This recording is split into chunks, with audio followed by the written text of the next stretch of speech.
Welcome to day 76 of Twilight Saga Breaking Dawn here in beautiful Euclid, I think is how you pronounce the name. It's almost kind of like halfway through the second half of Breaking Dawn. We got another 25 days, another 5 weeks of shooting, but getting ready for the first shot. The little tide's coming in. We shot at the same beach in Tofino that the other movies had shot at and got really lucky. It was a tough scene to do in a short time, but I remember that as really being one of our more blessed days. It's been awesome working with the pack throughout this whole experience. Me and the rest of the Wolfpack guys are all really, really tight-knit, close friends, so it's super exciting having everybody back. It's like a family reunion. It's a good place to be with brothers. And sisters. With your brothers. They are so silly and goofy, and they're awesome. We get to hang out with the guys, which is always a pleasure. Let's see, we got the boys over here. Play a little footy ball. That's how we roll. I asked Bill Condon if we're gonna be doing crazy flips and kicking it like with CG special effects stuff. And he's like, no, they're not gonna be any super soccer. Whenever the Wolfpack's on set, it gets a little crazier. We're gonna go, shirtless in this one. I wonder how cold it's gonna be right beside the beach with all the wind blowing on us.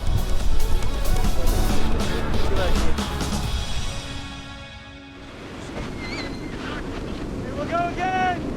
The only thing meaningful here really is Taylor, Julia, and the kids looking toward him, B-Mark. 562 Nice sunny day, nice sunny day, nice. And action! Maybe they'll say she was in a car crash. Or tripped and fell off a cliff. Maybe being any kind of happy is better than being miserable about someone you can't have. Good! Tails right! It's a lovely day. The sun is out. No rain at all. It's not cold. It's still raining. The Wolfpack seems to bring out the best in the weather conditions. I mean, hail, snow, really crazy rain, pouring fake rain over real rain. There's a lot of wind going on right now. A lot of cuddling, a lot of hand warmers, a lot of shivering, a lot of goosebumps. We had like this little heater on the side. It kind of kept us a little bit warm, and we had these huge parkas on. I learned my lesson last time, and I've got like 6 layers on under my wardrobe. And that's helped me. Unlike Boo Boo, who is shirtless today. Underneath our tank tops, we'll have shirts on. Like, they cut them so you can't see the edges of the shirt. Then even under my shorts, I'm wearing these like really thick, like tight shorts that keep me really warm. It's still pretty cold outside though, but I'm glad I have them on. Going back and forth from being very hot to very cold, it's probably, we were like popping like vitamin C's like you wouldn't believe. It was tough, Again, I was kind of in awe of like what good sports all these actors were.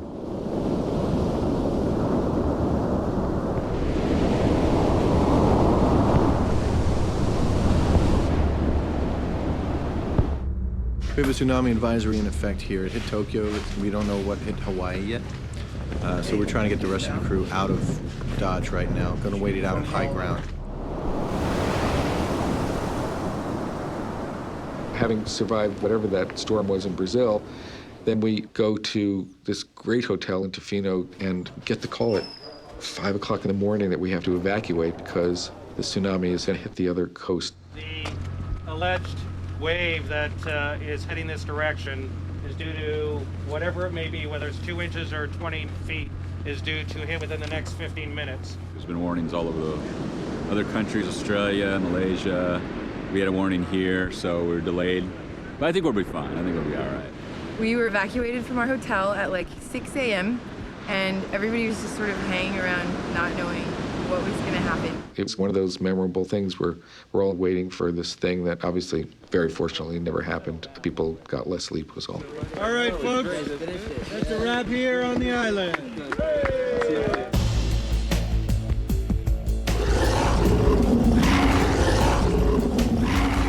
The Wolves have changed a bit from movie to movie. When we went into the first one, there wasn't very much time, so it was like version 1.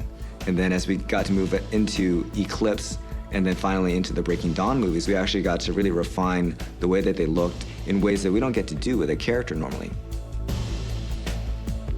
It's a real balance between look and technology, and because we've been working on this franchise for such a protracted period of time, we're able to improve, the look from show to show.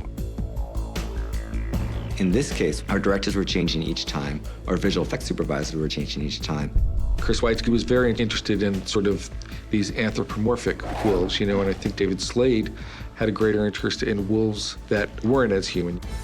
They started a New Moon with sort of being timber wolf based and appropriately ragged, because they've been traipsing through the forest and stuff like that, so we wanted to make sure they look a little bit matted. And on the third movie, on Eclipse, the director really wanted them to be a lot more cleaned up, a lot more groomed. And then on this one, Bill and everybody sort of wanted to go back to the sort of ragged looking wolves.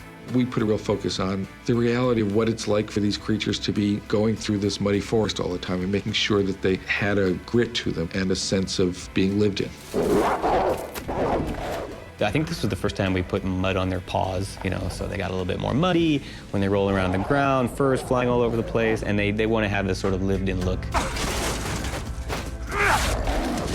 I kind of based it on what a scene demanded, because these scenes have so much emotional content, It did feel like we didn't want to be constricted to just a realistic view of wolves, but you wanted to be constantly aware of their animal nature.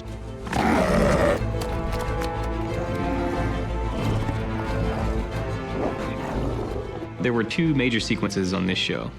One was the wolves in the lumberyard, kind of chatting up and being wolf-like, and the other was the big fight with Cullens. So Phil sort of led the charge with the wolves in the lumberyard, and I took on the big fight at the end. The lumberyard was tricky in that it was a very different kind of a scene. For most of these things, there's a great deal of action, and what the wolves are doing in the lumberyard scene is mostly having a dialogue. We have real enemies to fight tonight. Tonight? When Bill presented the script to us, he said, well, I've kind of got a problem here because I've got a scene with a bunch of talking wolves, and I don't want an animated movie to break out in the middle of my film. We have a 3-minute scene with no human figures, with no actors. You really had to be able to tell who everybody was, and that became another challenge of making sure that you understand who each one was when you're focusing on them. In the books, they talk with telepathy. So how are we gonna create a scene of the wolves interacting with each other, yet they have dialogue, but they don't have lip sync? How are we gonna tell who's talking? And as they got deeper and deeper into it, Bill and Jenny realized that they could just jettison like half the dialogue in the scene. Really played a lot better. We have to protect the tribe. We had a basic idea of what the blocking would be, so we went out and we storyboarded it ourselves. My job is to take the script and translate it into something visual, basically a guideline for the people on set to be able to know, oh, we're shooting this shot, now we're shooting this shot, this is a medium, this is a close-up, this is a wide shot. Will is the first line of interpretation on the script, so it's just a bunch of words. He'll go through a whole sequence and make 40, 50 drawings, and then I'll grab those and start to time them out. And the minute I see, this doesn't seem like it would cut here, or maybe this would go here, I start to flop shots, put camera moves on them, and we work together to kind of get the storyboards to tell our interpretation of the script. And then we'll look at it all like a poorly animated film with a lot of long holds. But it gives us an idea of the timing and the pacing and the shot count and whatnot. And then after seeing the storyboards, they found a location and they took extensive photographs and did a survey there. So then they brought that back and then we started doing previs. So based on the boards, based on the actual location, we started to shape the scene. Pre-visualization, which is very low resolution CG animation, and you can take still photographs and video and you can kind of incorporate all this stuff together. And with dialogue and music, you pretty much know what's going on. That's quite helpful today, especially with a tight deadline. The schedule was like really, really tight, so we had to plan everything, super well, so we could just get in and get out. It was mostly the logistics of planning. Shooting all went, pretty well.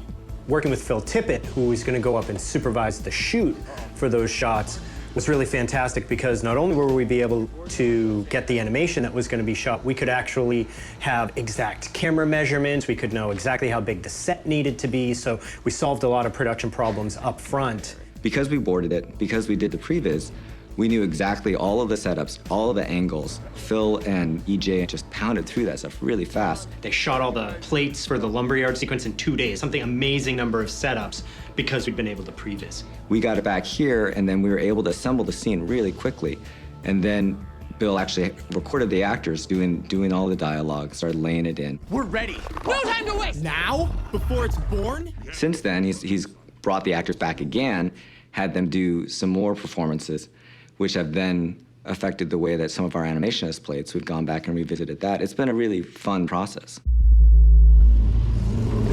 We're outnumbered. By a lot. I won't let them hurt my family.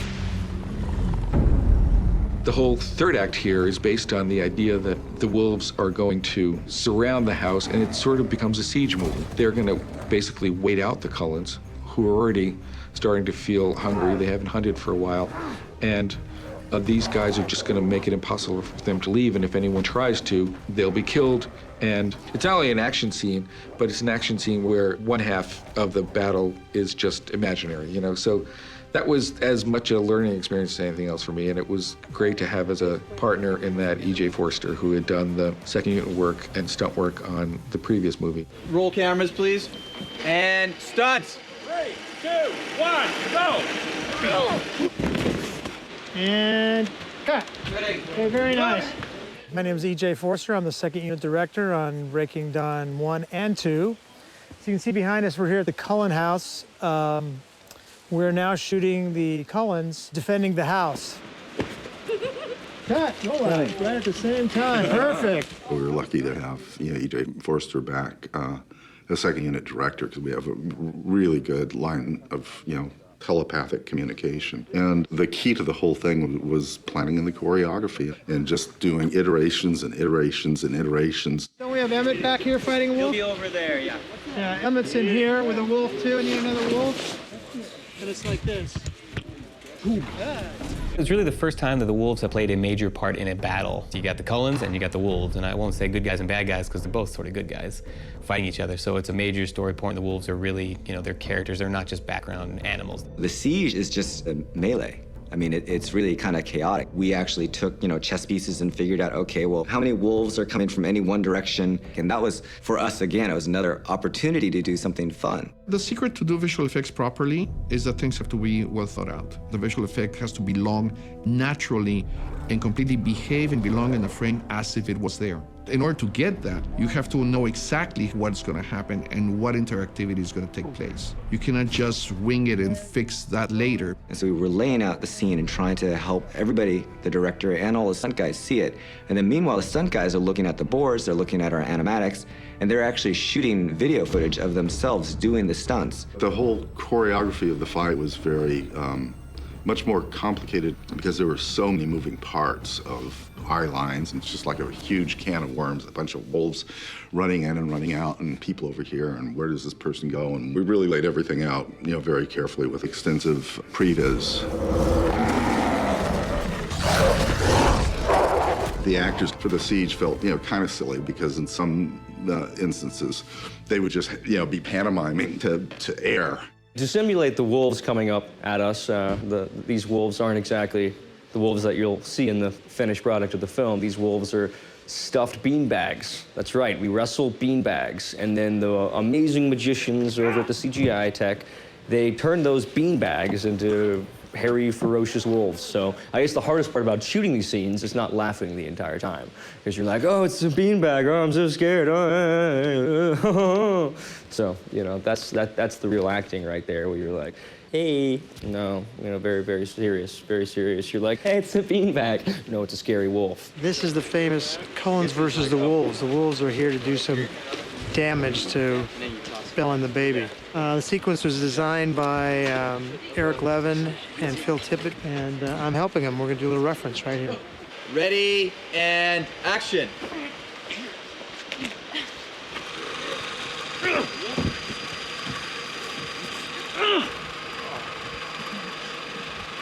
Kidding.